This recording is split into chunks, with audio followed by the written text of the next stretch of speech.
Olá, eu sou o professor Wesley Góes, da Universidade Federal do ABC, e este é mais um vídeo auxiliar da disciplina Projeto de Elementos Estruturais de Aeronaves 1. Então, na verdade, o objetivo deste vídeo aqui é repor o feriado, o momento síncrono referente ao feriado do dia 12 de outubro, para a gente não desorganizar o planejamento das atividades definidas aí na disciplina.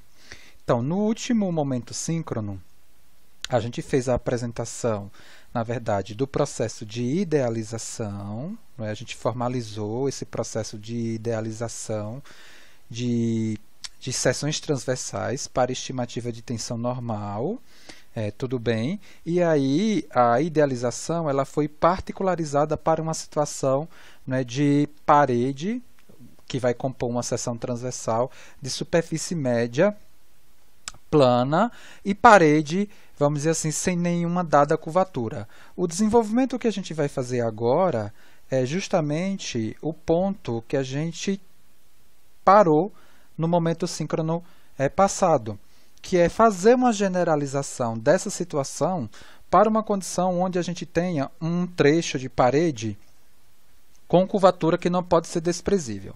Então vamos lá. Então o objetivo é justamente isso, apresentar esse desenvolvimento e, caso seja possível, fazer uma aplicação, dentro dos 20 minutos aqui propostos para esse vídeo. Então quando, no caso aqui, quando o trecho de parede, quando o trecho de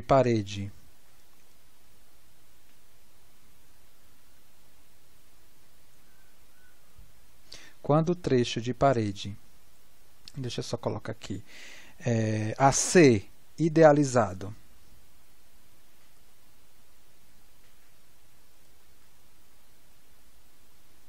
possui curvatura não desprezível,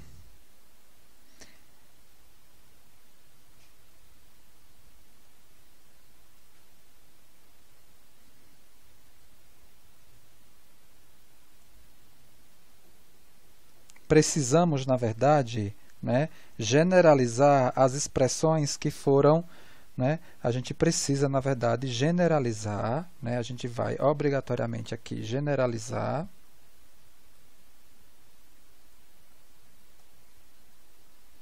as deduções anteriores. Então, o que a gente vai considerar? Nós vamos considerar aqui uma vista de parede, agora com uma dada curvatura. É como se a gente tivesse assim, ao invés de trabalhar com a parede, que vai me dar aquela condição analisada anteriormente, é como se eu tivesse uma parede agora dessa forma aqui.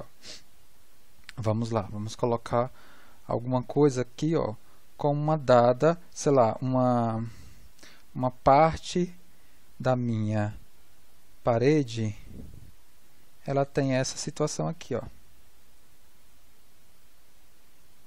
ela tem uma curvatura aqui, considerável, tá? Então, nessa situação, a gente precisa generalizar as equações anteriores. E o que eu vou desenhar agora é como se fosse uma vista, tá, dessa situação aqui. Tá? Só para a gente entender esse processo de generalização. Então, o que eu estou desenhando aqui é uma projeção, é essa projeção aqui. Então, eu vou considerar aqui essa projeção. É como se eu estivesse olhando a minha seção transversal de parede com essa curvatura dessa posição. Claro, se eu olhar também aqui, eu vou ver a mesma vista, tá? Justamente por isso que a gente está nessa condição, para generalizar. Eu vou definir um ponto 1 aqui, um ponto 2 aqui. A minha espessura aqui, a minha espessura é de parede, ela está definida aqui também, uma espessura de parede T. Eu tenho aqui um comprimento aqui L de parede, como se eu tivesse aqui, né, de centro a centro, esse comprimento L de parede, né, daqui até aqui. Eu vou posicionar aqui uma coordenada y desse ponto de referência 1, tá? E para essa coordenada y aqui de ponto de referência 1, né, que é na parte superior, eu vou definir aqui uma área, tá, diferencial ds. Tudo bem? Então, dentro da lógica da distribuição de tensão normal na flexão, a gente sabe, né, da condição de variação linear, né, variação linear da tensão normal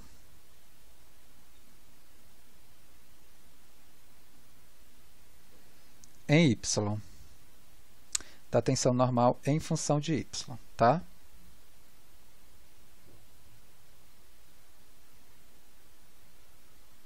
Então, agora, a gente vai generalizar essa função, né, a tensão normal em sigma y, por uma, né, função linear, que eu estou chamando aqui geral de AY mais B, porque ela vai variar aqui nessa variável y.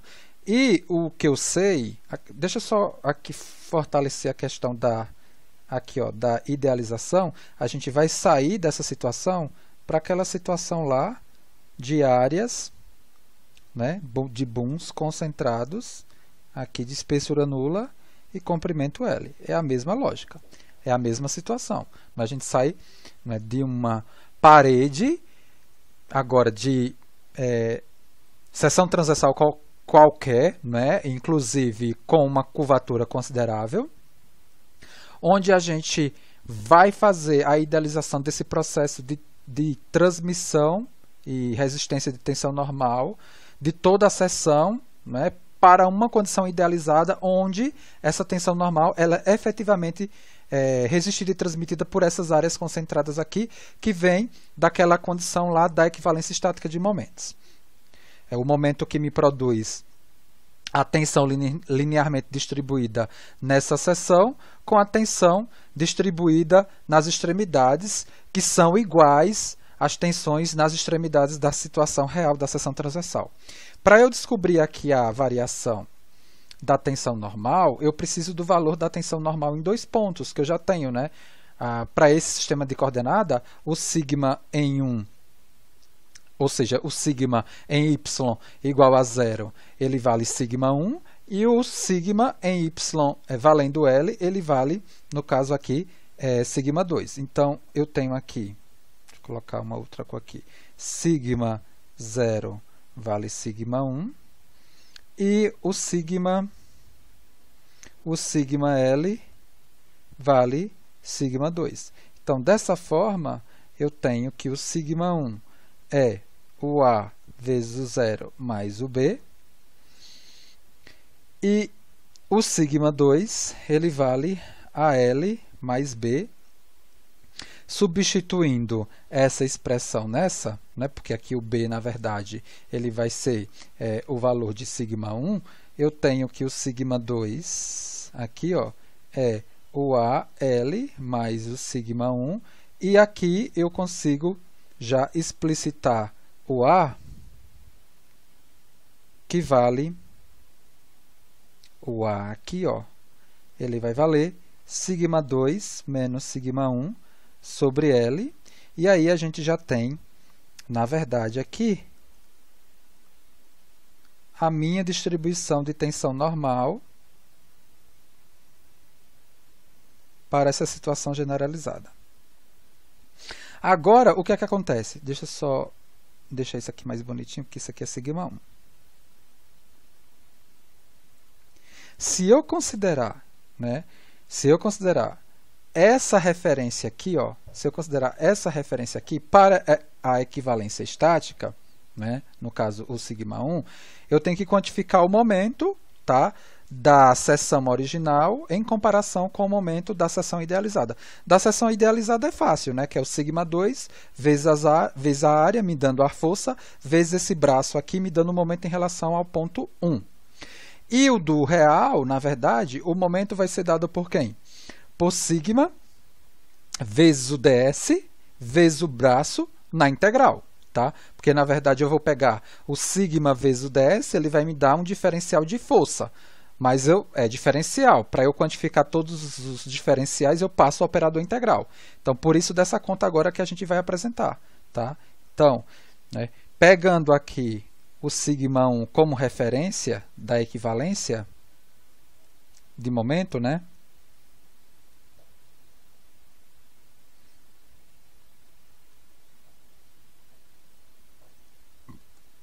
Eu vou aqui definir o momento do real, ele vai ser quem?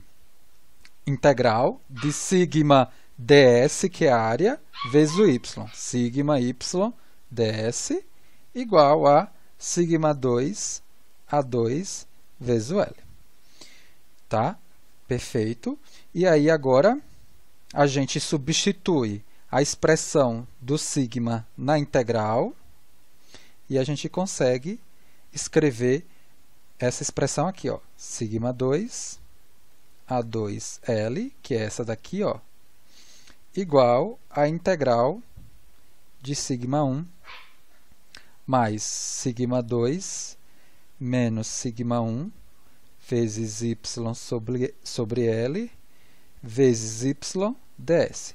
Vou distribuir a variável y aqui e a gente vai enxergar nesse caso aqui, alguns integrais. Sigma 2 A2 vezes L é igual a sigma 1 integral de y ds mais sigma 2 menos sigma 1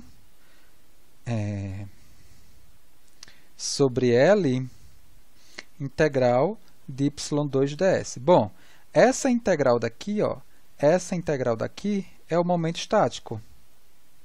É o momento estático da área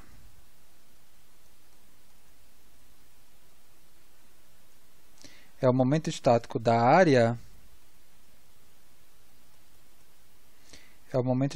área em relação ao eixo de referência, que foi o eixo de referência que passa pelo ponto 1. Isso é muito importante, tá? A mesma coisa aqui. Essa integral aqui é o momento de inércia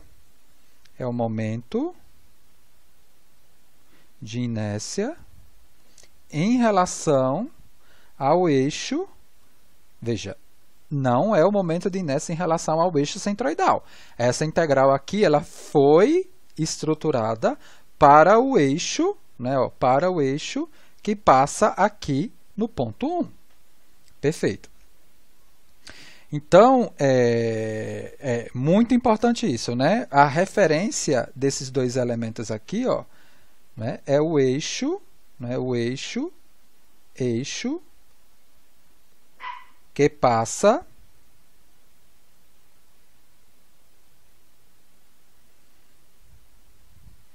Vocês estão vendo um barulhinho de cachorro, né? Aí vai sair porque, né, eu acabei de adotar um cachorrinho e agora não tem como. Vai ter um barulhinho do cachorro, não tem como controlar isso. Eixo que passa em 1. Tá?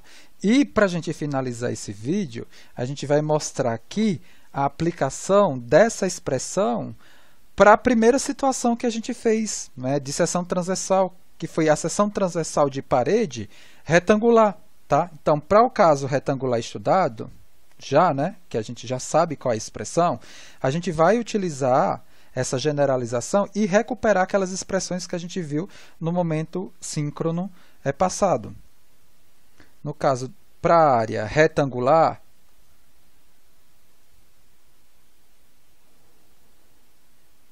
que foi o caso estudado, né? Olha só o que aqui vai dar.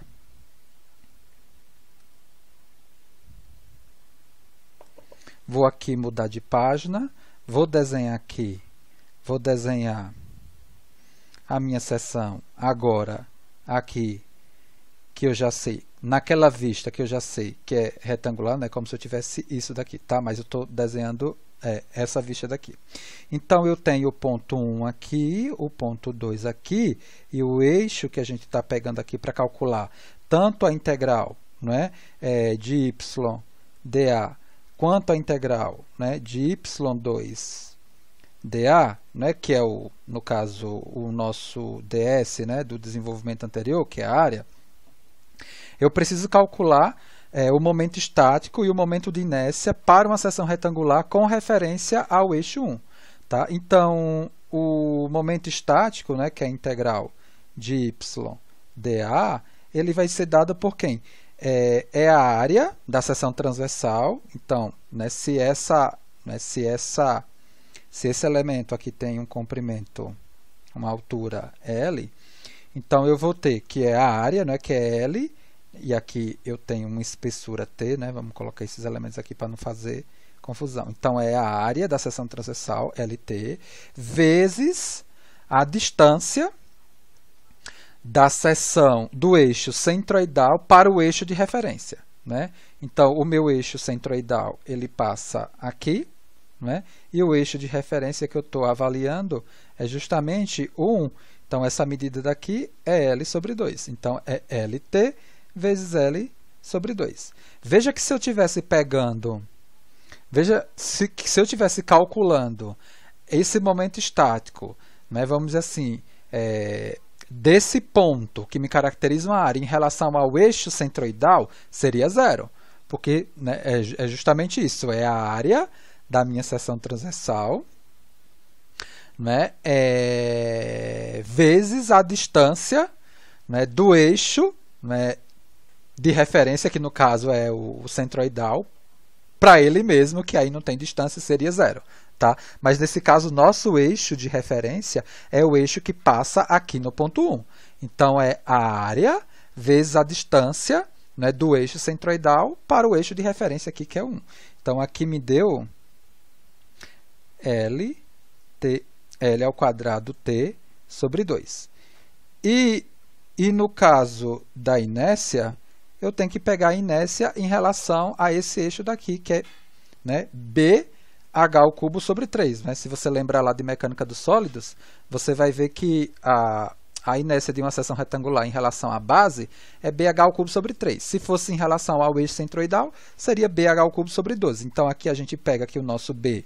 Então, é a integral de y2, né, dA, é a base, que é a espessura, H ao cubo, que é o L ao cubo, sobre 3. Substituindo isso, eu fico, né, com essa expressão, né, com as integrais definidas, aqui L2T sobre 2, mais sigma 2 menos sigma 1, T, L ao cubo, sobre 3, me dando aqui 1A2 T, L6, 2 mais sigma 1 sobre sigma 2. Tá? Então, aqui a gente mostrou uma expressão onde a gente generaliza, tá, o desenvolvimento que a gente tinha feito, e com essa generalização a gente particularizou, recuperou o caso que a gente já tinha explicitamente aqui apresentado no caso da idealização. No próximo vídeo a gente faz aqui uma aplicação dessa expressão, tá? Então, até o próximo vídeo.